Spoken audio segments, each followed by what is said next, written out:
Well, it did happen. See if I can get this monster up now by myself.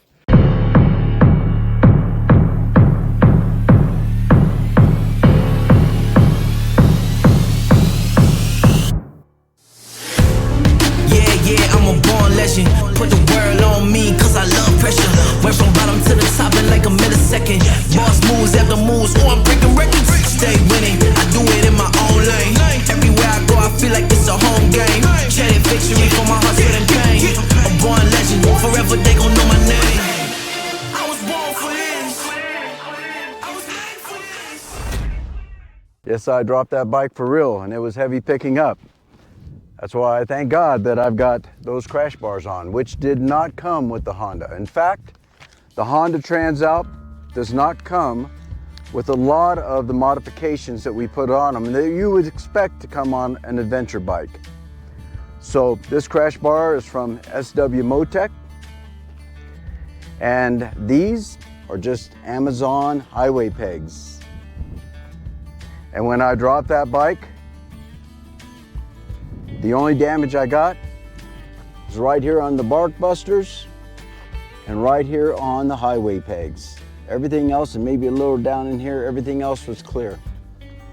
So this 2025 Honda Trans Alp XL750 doesn't come bare bones, but it does come without a lot of the things that you would need if you're going to ride on dirt roads and take the possibility of dropping it. But you should see what happens underneath there, how they designed their oil pan. So this SW Motec skid plate was an absolute essential. This I bought straight from them, the manufacturer. I also needed protection from rocks on that radiator. I bought that on Amazon.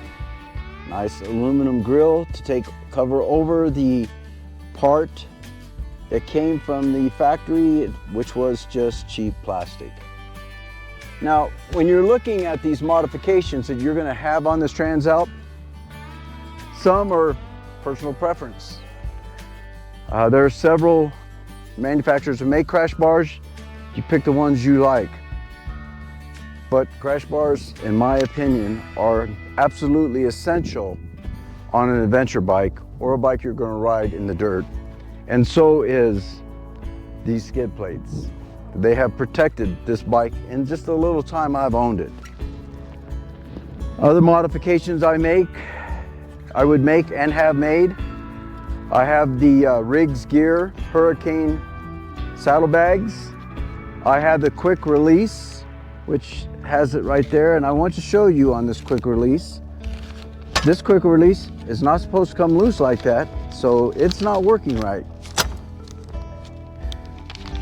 I'll have to figure out why that is popping off. The other one doesn't pop off, but that one does. So I'll be riding down the road and Jim or whoever's with me, or I'll turn around and it'll be hanging off, which is, I have locks on there, that kind of keeps it in place, but without that lock, that thing would fall off on me.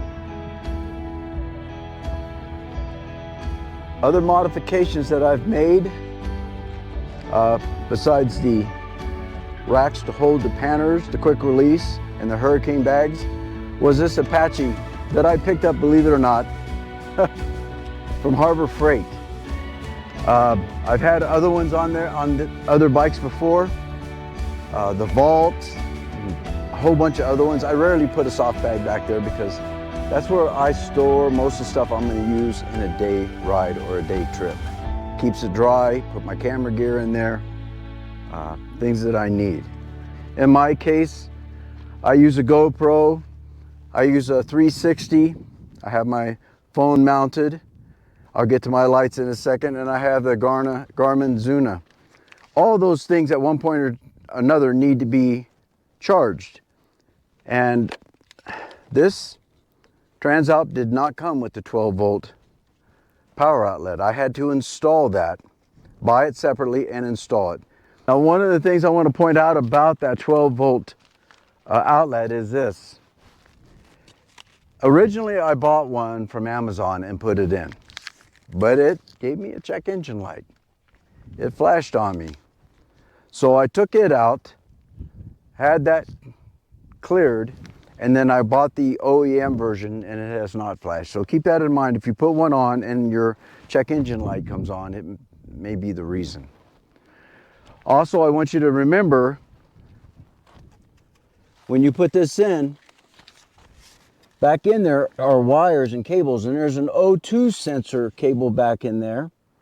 And when I installed it, it pinched that cable, and while I was riding it, it worked its way through the insulation, and that was a $700 deal that I had to have repaired. Change out the CO2 sensor. A costly learning mistake. Don't make that mistake that I made, and I'll show you the sensor in the video. And this is the O2 sensor, and that is where the damage occurred from the crash bars. For me, highway pegs are a must. Once I had a long day filming out at Afton Canyon, and on my way home driving on the 15 freeway at 75 miles an hour, I was getting leg cramps. I sure wish I had highway pegs then. And then let's go to electronics. So you'll see underneath the seat, I've added a few things. This module is for my light, but this is a power outlet relay that I've tied in directly to the battery for power and into this wire right in here, which goes off and on with my key. So my lights are tied into here so that when I turn the key off, I am turning off the lights too so I don't drain my battery. I do have, like everybody else, a little battery tender just to make sure if I go any period of time without riding it that the battery doesn't die. But I think this is important because as I add electronics, and when you're filming, you have electronics everywhere, and managing batteries and charging is all part of the fun of it. So I would highly recommend getting this module rather than tapping multiple wires into your existing harnesses. Yeah. Now, as for me, I have found that most motorcycle lights are truly not powerful enough for us to see down the road. I've experienced on my Harley Street Glide not being able to see far enough down the road, even at a speed such as 55 miles an hour on windy turns. It was almost like I could only drive 45 miles an hour safely. So lights became a big issue for me because sometimes I might get stuck out there and I'm riding at night and I want to be able to see and be seen. So I always like to put on auxiliary lights, and aux beam lights I have on my Jeep and they do a wonderful job. So I picked up these MT8 aux beam lights for my bike. Came with the switch and gives me 8 different settings. I like that option.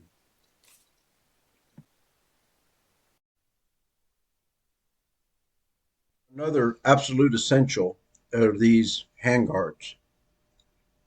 I like the Bark Busters because they've held up well, and they're a good investment. You can even see how they protected the bike and the damage I have when I dropped the bike.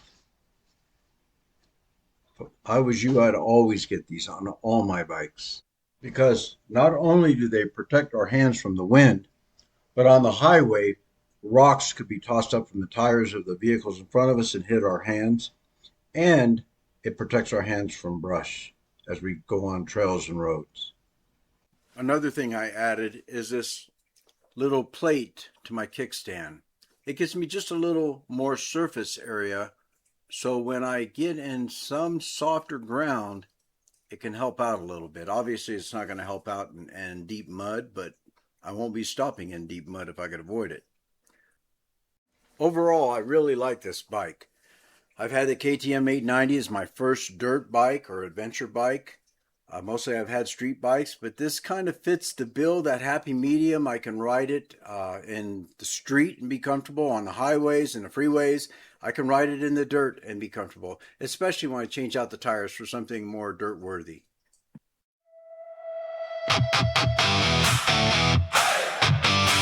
Ooh.